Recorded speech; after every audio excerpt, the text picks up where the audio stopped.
Hi, my name is Laura Phillips. I'm a senior neuropsychologist at the Child Mind Institute. Today we're going to hear from a parent whose son was recently diagnosed with dyslexia. This parent asked, "My 6-year-old son was recently diagnosed with dyslexia. This is all very new to us, and to be honest, I'm feeling insecure about talking to him about it. I know he's struggling with reading, but I don't understand why. Will he ever be able to read? As a parent, what are the basics I should understand about dyslexia? And what is the best way to explain dyslexia to him to ease his worries and fears?" So this is a very common question that I get from parents all the time, especially when I'm making a first-time diagnosis of dyslexia with a young child. The good news is that we know a ton about dyslexia. We know what causes dyslexia, we know how to identify dyslexia, we know how to treat dyslexia with the right type of instructional programming, and we also know how we can continue to support students with accommodations as they make their way through elementary, middle, and then high school, and really into college if needed. So the first thing that I really like to do is ease parents' concerns about their child's ability to learn how to read, because we do know that with the right instructional approach, we can help them to crack that code, to become more accurate readers, to become more fluent readers, which ultimately allows them to gain access to the content of their school's curriculum as they move through school.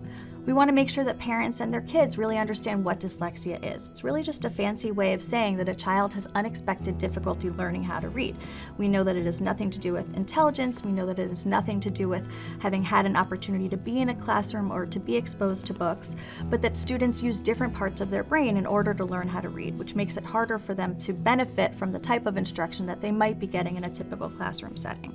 Dyslexia is really common. We know that about 20% of students have dyslexia, and that's across cultures, across languages, even across alphabetic systems, so writing systems. We know that students don't outgrow dyslexia, although they definitely will become increasingly accurate and fluent readers, but those same cognitive skills, the cognitive linguistic skills that make it harder for students to learn how to read when they're in early elementary school, will stick with them and have different impact depending on where they are in their educational and vocational careers. So one of the things that we see most commonly is that while students with dyslexia will become accurate readers, they often remain slower readers, which is one of those reasons that accommodations like extended time can be so helpful for students with dyslexia. Well, another thing that can be really helpful for the same exact reason is something like books on tape. We know that in high school and college and after college, the volume of reading goes up.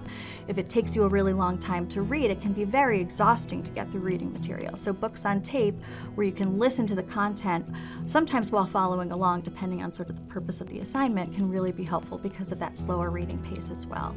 And we also see spelling sometimes lags behind. So while kids become increasingly accurate readers, which serves their comprehension and allows them to really continue to benefit from the content, to have access to the content in their classrooms, reading remains slower, more laborious, and some other aspects of school can be challenging for them.